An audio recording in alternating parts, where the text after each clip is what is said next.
Word on the street is you are trying to create your very own Homebrew Space Marine chapter. Well, you're in luck because today's video we're going to be going over the template that I constructed to help you build your very own Space Marine chapter. We're going to be starting off with the very basics, such as what a successor chapter is, color schemes and iconographies, all the way down to the very important lore questions that you need to ask yourself about your chapter in order to connect to the grander Warhammer 40K lore. So whether you are just toying around with a cool Astarte unit idea in your head, or whether you actually have some lore written down, there's going to be things in this video that you can use to build a really badass homebrew chapter.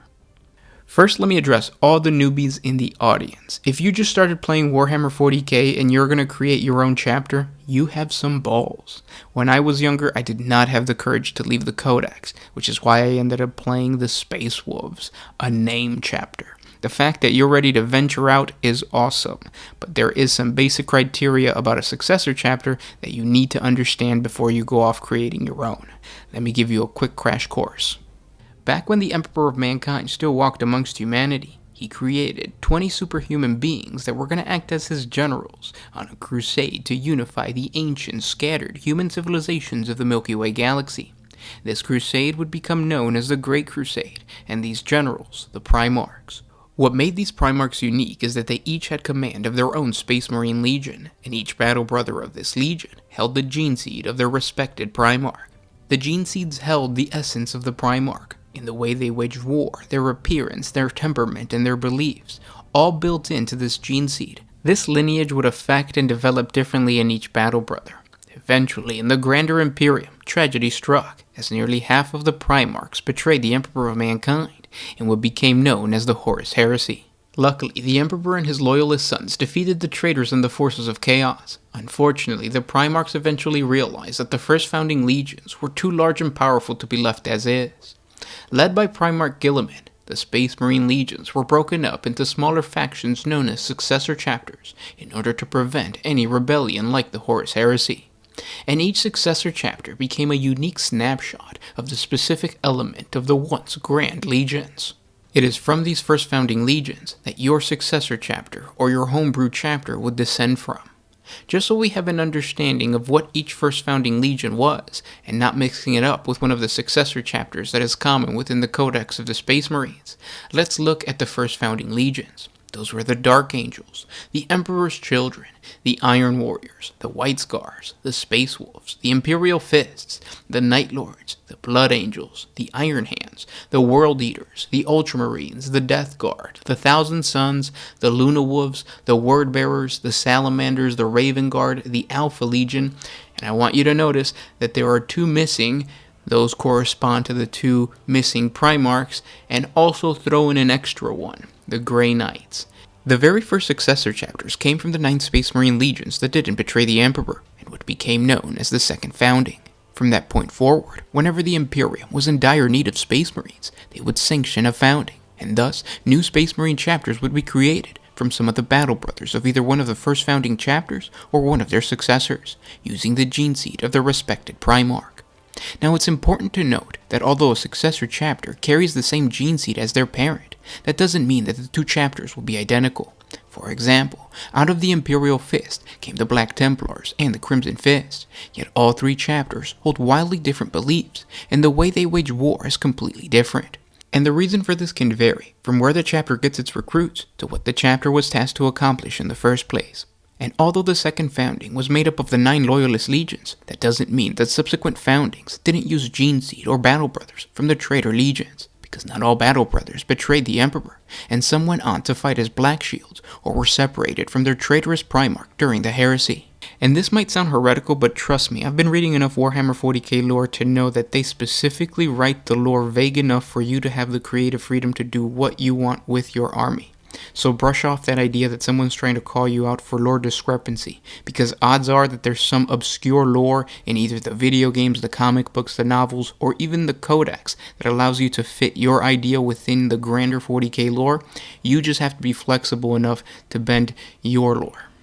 Now that we have the basic lore structure down, let's get into creating your homebrew chapter. The first thing you want to do, or at least the first thing you want to start thinking about, is what color scheme are you going to go with for your homebrew chapter? This seems like an interesting situation just because you can change it at any point, and that's true, but let's face the reality. You're probably going to buy models and start painting before you fully flesh out your homebrew chapter lore. So picking a good color scheme is extremely important. My advice is to pick a color scheme that matches your painting level. If you just started painting 40K miniatures, don't go for that quartered pattern, neon green and highlighter pink, because it's going to be very difficult to make that look good on a model, and then it's going to discourage you. That doesn't mean that in the future you can't slowly adapt to that color scheme that you wanted, but just be realistic. Usually the best color schemes are the simple ones. You pick two colors, preferably one that contrasts light and dark or are complementary colors, but it is important to really solidify a cool color scheme that you think is going to fit not only for the models that you're painting now, but maybe for future models when you start painting your veterans and your named characters and all that kind of good stuff. Now that you have an idea of what the color scheme is going to be, you have to ask yourself the next important question. How do you want your army to play on the tabletop? If you're looking at this from a lore's perspective, what you should be asking yourself is, how does your chapter wage war? This is important for 3 reasons. The first reason is you'll be able to identify a potential first founding legion for your successor chapter, and it will give you a jump-off point for your lore. And because most legions have a solid combat style, most editions of 40K will give you a consistent rule set to find a supplement or codex to fit the playstyle you want your chapter to portray on the tabletop. And then lastly, you'll be able to buy the models that fit your character's style of war. You can boil it down to 4 options of waging war. There are those chapter masters that prefer range, those that prefer close combat, those that have an affinity for vehicles, and then finally those that use the powers of the warp as their main battle tactic. Let's start with the range option. If you think you're going to enjoy playing a shooty army, then you have to ask yourself, what weapons does my chapter gravitate towards? If the answer is the classic bolter, then your chapter would benefit from being a successor chapter of the Imperial Fist or the Ultramarines, because usually the rule sets for these chapters tend to favor the use of bolters on the tabletop. But also keep in mind that from a lore's perspective, these 2 legions were not the only ones that favored this method of war. This is just the supplement or the codex that you want to look for. In reality, the Death Guard and the Iron Warriors also favored this method of war. These guys are Chaos Space Marines now. It's a lot harder to convince somebody to let you use a Chaos Space Marine Codex for your Homebrew Loyalist chapter, because at the end of the day, the units might not really match up well. What you do have the power to do is to use a Loyalist rule set for your Homebrew chapter, but then you can be a successor chapter of one of the Traitor Legions in your lore. So keep that in mind as we move forward with all the other options. Now let's say you really like the aesthetic of Flamers. The one first founding legion that is ubiquitous with Flamers is the Salamanders. So if your Homebrew chapter is a successor of the Salamanders, it would make sense for you to have that aesthetic. If you really like overwhelming firepower, so you like las cannons, meltas, and plasmas, then perhaps being a successor chapter of the Iron Hands, Iron Warriors, or Death Guard would be good for your chapter. If you like the idea of having your chapter specialize in sharpshooting, then perhaps being a successor chapter of the Raven Guard, the Alpha Legion, or the Night Lords. In the lore, they're the most likely to have like snipers, and then on the tabletop, usually the rules tend to favor them sniping warlords from afar. Now let's say a shooty army doesn't sound fun to you. You want to get stuck in and go into melee or close combat. Then what you need to ask yourself is, what weapon would my battle brothers use to crush the enemy's skulls? If you like the idea of the classic pistol and chainsword and then rushing your enemies with your jump packs, then perhaps being a successor chapter of the Raven Guard, the Blood Angels, or even the Night Lords would be good for you. If you like the idea of the brutality of a chain weapon, it doesn't really matter what it is, whether it's an axe or a sword, then perhaps being a successor chapter of the Space Wolves or even the World Eaters would work for you. If you want to be more elegant in the way you slice your enemy's throat, then perhaps being a successor chapter of the Emperor's Children or the Dark Angels would be good for you. Usually they tend to favor weapons like the Power Sword or some type of master-crafted weapon. If you want to go all out with mastercrafted weapons, then perhaps being a successor chapter of the Salamanders would be good for you. Now let's say you don't want to focus on infantry too much, you're more interested in the vehicles of the Space Marine line, then what you need to ask yourself is obviously what type of vehicle are you most interested in. If you really like bikes, then be in a successor chapter of the Dark Angels or the White Scars would be best for you. If you're more interested in dogfights and the flyers of the 40K universe, then perhaps being a successor chapter of the Raven Guard or the Night Lords. Their lore usually tends to favor fast-moving air vehicles. If you're more interested in the aesthetic of tanks and you like the idea of armored regiments within the Space Marine chapters, then perhaps being a successor chapter of the Iron Hands, the Death Guard, or the Iron Warriors. Finally, if you want to exploit the psychic phase, if you like the idea of having each one of your battle brothers in your chapter be innate psychers, then using or being a successor chapter of the Grey Knights and using the Grey Knights Codex would be best for you. You can still use First Founding Legions.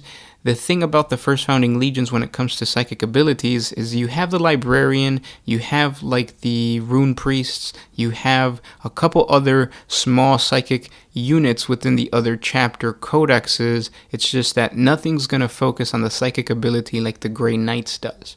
Now, before you start saying that the Grey Knights never had successor chapters, kind of. There were rumors within the 40K community that say that the Exorcist Loyalist Space Marine chapter is actually a successor chapter of the Grey Knights. The reason for this is that the Inquisition, or the ones that are usually connected to the Grey Knights, had something to do with their founding or their creation. You could also say that it's a successor chapter of the Thousand Sons or the Word Bearers, and you're using the rule set of the Grey Knights, and then they're just regular Marines. So keep that in mind as well. If you don't want your homebrew chapter to have a specialty in the way they wage war, if you just want them to be good at pretty much everything, then being a successor chapter of the Ultramarines and in the lore, being a successor chapter of the Luna Wolves would fit the best. The reason for that is they usually tend to be the most versatile, so keep that in mind. Another thing I wanted to mention before you make the decision of your combat doctrines for your homebrew chapter is that a lot of you guys are going to be tempted to build a chapter around a competitive list, which is fine because after all this is a war game and your objective should be to win, but keep in mind what's competitive today might not be competitive tomorrow, so it might be best for you to focus more on the lore and the aesthetic of your army and not so much a specific list. Once you've decided what First Founding Legion is going to fit your playstyle on the tabletop, which one you want for the lore, and which codex or supplement to look for, the next big question you want to ask yourself is, does my homebrew chapter have a theme? Another way to look at that question is asking yourself, is there an outside inspiration for my chapter? The biggest one that I've seen is the ancient historical empire theme. I've seen Aztec, Egyptian, Roman themes, but the list goes on and on. The theme can be anywhere from another sci-fi, fantasy, or horror universe all the way down to your own hometown. The important thing to remember is if you're going with a theme, you want to show that influence within the lore that you're building of the chapter. And I'll give you some examples of that as we go along. Whether you want to go with a chapter theme or not, the next question you need to ask yourself is, where does the gene seed of my chapter come from? You have 4 options: a loyalist Primarch, a traitor Primarch, one of the lost Primarchs, or the Big E, the Emperor of Mankind himself. Before you make a choice, you need to understand the importance of this question. The answer is going to tie your chapter to the grander 40K lore, meaning that the established history of the Imperium will start to influence your chapter's history, and there's really no way around it. The first thing that you need to keep in mind, or the first question you want to ask yourself before you make the decision, is, does your chapter even know the lineage of its gene seed? If the answer is no, that's perfectly fine. There are many successor chapters in the Imperium that don't know who their Primarch is. One day he went out to go get cigarettes and just never came back. And that's perfectly fine. You can completely ignore that from the narrative of your homebrew chapter. Or you can even twist that to become a narrative hook for your chapter. Maybe they're searching for their lineage, kind of like the Blood Ravens. If the chapter does know its lineage, you need to ask yourself, are they trying to keep it a secret from the Imperium? If they come from a loyalist Primarch, then unless you have an interesting narrative reason to keep it a secret, you should just be out and proud. It's 2020. But if you want the gene seed to come from a traitor Primarch, the Emperor, or one of the lost Primarchs, you should consider trying to hide it within your chapter. The reason for that is that every single Space Marine chapter needs to send in gene seed tithes to the Adeptus Mechanicus. What they do is they scan the gene seed and they make sure that there's no mutations, there's no tampering, and there's no chaos corruption. If they do detect something strange going on with the gene seed, for example, if it comes from anything other than a loyalist Primarch, then that's going to raise red flags and the Imperium is going to harass your chapter, and you need to be ready to write lore for that. There's a couple ways you can get away with having tainted gene seed. The first one is that it's detected and then your chapter decides to go on a penance crusade to atone for the sins of its gene seed, and maybe that's where your current lore is. Another thing you can do is just have the Imperium straight up fight your chapter. Maybe they're currently trying to fend off an inquisitorial force, or there's a navy blockade around their sector, or maybe it's a cat and mouse game where the Inquisition continues to pursue them throughout a certain part of the galaxy. It's really up to you how you want to fight them. It could even be something in its past history. For example, the Imperium could have sent some military force to destroy the chapter, and the chapter just brutally destroyed the Imperial forces, and now the Imperial command of that sector is so ashamed of that they just decide to push everything under the rug. So when the gene seed tides come in, they tell the Adeptus Mechanicus to ignore it. Which brings me to another point. Your chapter might know that there's something wrong with their gene seed, but maybe during its founding there was an arrangement with the Adeptus Mechanicus or some High Lords of Terra that just basically pushed everything under the rug, and nobody speaks of it at all. Or perhaps they ignore gene seed tides altogether, because at the end of the day, every single Space Marine chapter, it's its own thing. It's autonomous from the grander Imperium, so it kind of does what it wants to do. There are many successor chapters that just don't send in their gene tides. Another thing to keep in mind before you answer the question of where your gene seed comes from is you need to ask yourself, is my chapter trying to look for their primogenitor? There's a lot of cool, interesting narrative hooks you can throw out there if you decide to look for your gene father. What you need to do is establish if he is alive or dead. If he's dead, then obviously it's not a situation of looking for him, but rather a situation of resurrecting him. If you go with the Emperor of Mankind, there have been stories within the lore of 40K of resurrecting the Emperor. Check out our 40 facts on the Star Child theory. Also the Horatians within the Inquisition, they're trying to do that through warp powers. If you decide to go with a gene father of a Primarch, there have been Primarchs that have been resurrected, kind of. There is a clone of Fulgrim that exists within the vaults of Trazyn the Infinite, the Necron Overlord, so he might potentially be a loyalist Primarch. Maybe an Emperor's Children successor chapter is searching for him. There have also been attempts to collect the Skull of Ferrus Manus. There have been attempts to resurrect Horus. So there is a lot of ways you can resurrect one of the gene fathers within the Imperium. If he's alive, first you need to ask yourself, why are they looking for him? Are they just searching for him so that he can lead them into a crusade? Or are they searching him as a hunt for vengeance? Perhaps it's a traitor Primarch that the loyalist successor chapter is trying to kill. The next thing you want to ask yourself is, how? Is it just one company? Is it the full chapter? Are they on crusade? Are they searching for certain clues? Is there some type of artifact that they're looking for, like the salamanders? Once you have that, you need to ask yourself, where? Are they going into the warp to search for their missing Primarch? Or are they going to a forbidden planet, perhaps? Or a Xenos-controlled Empire world? The list goes on and on. They could even go into the void to search for a missing Primarch. The point is that you have a lot of narrative opportunities if you do go searching for your Primarch or the Emperor. Before choosing your chapter's lineage, you also have to keep in mind that there are genetic flaws held within the gene seed of each Primarch. These genetic flaws vary widely, but they can be broken down into 3 categories. They're either cosmetic flaws, mental flaws, or gene seed organ flaws. And then each category can be broken down into either being a major flaw for the Battle Brother or a minor flaw for the Battle Brother. When you're dealing with cosmetic flaws, the minor impact on the Battle Brother would be something like the skin tone changes a little bit, or the eyes glow a certain luminescence. The major parts, or the major influence on the Battle Brother, would be things like spikes coming out of their forehead, like the Black Dragons.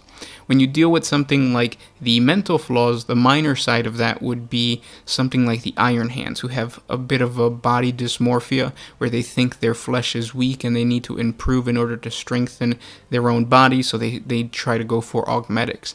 A major flaw would be something like the Black Rage, when the Blood Angel's Battle Brother actually believes that he is in an era that he's not, and he starts hallucinating that he's being attacked by traitor Space Marines, and it's just an entire thing that the Blood Angels have to deal with.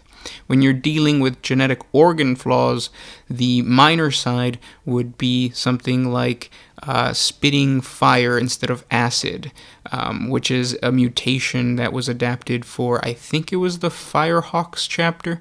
A major genetic organ flaw would be something like the Canis helix of the Space Wolves. That mutation actually mutates them into wolfen. They become werewolf Space Marines. We're not going to get into each Primarch's genetic flaw. I think the video would end up being too long. What you need to do is do your research. We created a video, and I'm going to link it above or in the description below. It's called All Primarch Gene Seed Flaws in Warhammer 40K, but we go over, or we list, all the genetic flaws found within each Primarch. The thing that you need to do is decide what sounds good. If you just want to completely adopt your Primarch's genetic flaws, that's awesome, because usually that genetic flaw is somehow showcased within the codex or the rule set for your specific chapter. If you want to make up your own, that's perfectly fine, especially if you are choosing the lineage of one of the Lost Primarchs. The only tricky part is obviously you're going to have to find some type of rule set that's going to influence that genetic flaw. Again, you could just do all minor flaws, and then it just becomes a lore situation and not something that you have to implement on the tabletop. But choosing a genetic flaw or thinking about a good genetic flaw is important, because it gives you a lot of narrative opportunities to bring complexity to your chapter lore. But also keep in mind that the Inquisition and the Imperium are not going to see a genetic flaw as a positive thing. So you have to go back to that whole concept of how is your chapter going to respond to the aggression or the harassment of the Imperium because of this genetic flaw. If it's minor enough, then they'll just ignore it, but obviously if it's something crazy big like the Wolfen Curse or your own version of the Wolfen Curse, then you need to figure out exactly how you're going to get around that in the lore. With all this information, you should be able to zero in on what your genetic heritage is going to be. Once you have that, the next big question you need to ask yourself is about your chapter's founding. As we talked about in the beginning of the video, the founding is the moment that the chapter was created. This is important because it takes your homebrew chapter and it plops it on the already established timeline of the Imperium. We're not going to go through every single detail of the history of the Imperium since the Horus Heresy, but there are some very important milestone moments in the Imperial history that will influence every single chapter. So depending on when the founding took place, your chapter is going to have to respond to these events, starting with the most important event of probably all Space Marine chapters, which is the Horus Heresy. Obviously, no successor chapter took part in the Horus Heresy, but there were battle brothers that fought in this giant civil war that later on went to become major roles in other successor chapters, including traitors, so remember that. If you like the idea of having battle brothers who were there during the Dropsite Massacre, the Betrayal at Calth, the Assault on Terra, and now they're dreadnoughts within your chapter's high command, then obviously having a founding that's closer to the Horus Heresy would be a good situation for you. That doesn't mean that if your founding came later, the Horus Heresy didn't affect you at all, because at the end of the day, every single loyalist Space Marine chapter has a chip on their shoulder because they have brothers that betrayed the Emperor, so keep that in mind. The other major historical moment that's going to influence your chapter is known as the Reign of Blood and the Age of Apostasy. Both of these events kind of happened together, and they established the Imperial cult as a powerhouse within the Imperium. During the Age of Apostasy, a man by the name of Goj Vandire took control of the Imperial cult and the High Lords of Terra, creating the Ecclesiarchy. He gave complete control to the church, and all of a sudden the Adeptus Ministorum was able to influence every part of the Imperium other than Space Marine chapters. Space Marine chapters still maintained their autonomy. They were separate from the Imperial Navy, from the Astra Militarum, from everything about the governing of the Imperium, just like the Emperor intended it to be. But the reason that this is important is because it is at this moment that the Imperium started to worship the Emperor as a god, something that no Space Marine chapter had done in the past on specific orders by the Emperor himself, with the exception of a couple. But this is where you need to ask yourself, do I want my Homebrew chapter to believe the Emperor is a god? Do I want to have this whole religious aspect to my chapter? If the answer is yes, then obviously you could write in some cool narrative links with the Age of Apostasy to this moment. If the answer is no, then the majority of Space Marine chapters did take the hands-off approach to the Age of Apostasy and just kind of let the humans govern themselves. They maintain their beliefs of secularism and believing in what the Emperor had taught during the Imperial Truth era. If you want more information on this era, check out our 40 facts on the Age of Apostasy, or check out our 40 facts on the origins of the Sisters of Battle. We go over the Age of Apostasy in that video. The next big major event that happened in Imperial history is known as the Primaris Founding. The Primaris Founding, or the Ultima Founding, is an important part of not only Imperial history, but Space Marine history, because it is during this time that Guilliman and Belisarius Cawl came out and said, hey, we've been working on Primaris Marines for the past 10,000 years. Who needs some reinforcements? What you need to ask yourself is, does your chapter accept these new battle brothers? Because they are more genetically resilient, and they are also more powerful than firstborn Space Marines. Take the Ultima Founding as an opportunity for you to write narrative hooks as far as how the Primaris Marines integrated into the chapter and how they affected your genetic lineage. And honestly, those are the three biggest historical events that would affect a Homebrew chapter. There's about a dozen wars and crusades that you could also sprinkle into your lore, such as Armageddon, the Siege of Vrax, the Bannock War, but they're not required. The outcome has already been established, and it's not going to affect your chapter all that much unless you really want to. Then in that situation, you could showcase certain battle doctrines, certain genetic flaws, anything that's going to bring more theme to your chapter. But again, it's not a requirement. Another very important thing about a founding is it gives your chapter purpose. The Imperium would enact a founding if either they need an attack force or a defense force. If they need an attack force, usually there's some form of crusade, going into a sector and cleansing it for the Imperium. Or there's a very specific threat, such as a Xeno force, like the Necrons or the Tau, chaos, or maybe there's a relic that they're trying to destroy and the chapter is specifically designed to get rid of whatever it is that they need them to clear out. And that thing that needs to be destroyed doesn't always necessarily have to be malicious. There have been situations in the lore where a successor chapter has been created to act as an attack dog for an adepta of the Imperium, whether it's the Inquisition, the High Lords of Terra, or even the Novice Nobilite. When the Imperium needs a defense force, usually they are trying to protect some type of Imperial asset, which is either Imperial space, a person, or a relic. Also keep in mind that they might be protecting themselves from the incursion of not only like Chaos and Xenos, but also other organizations within the Imperium. For example, if the Adeptus Mechanicus is getting too strong in a certain area, a Space Marine chapter might be placed there to make sure that there's no corruption within the Forge Worlds and just to patrol the area and make sure that everything is even. The founding is also the portion of the lore where you're going to explain the origin of your chapter. So if there is something that they're trying to hide, this is the time when you would brainstorm and try to figure out exactly how they went about hiding either a genetic flaw or the fact that they're coming from the Emperor's gene seed, anything like that. This is the time to do it. Once you've established your founding, the next big question is, does your chapter have a homeworld or are they a crusading chapter? If you want your chapter to have a homeworld, the most basic information you'll need is a designation of what type of planet it is. Usually they are some type of either dead world or pharaoh world, and also where is the fortress monastery.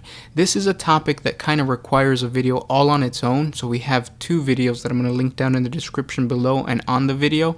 The first one is 40 facts on a Space Marine homeworld, and also 40 facts on a Space Marine's fortress monastery. Check out those videos and you can really fully flesh out that portion of your homebrew chapter's lore.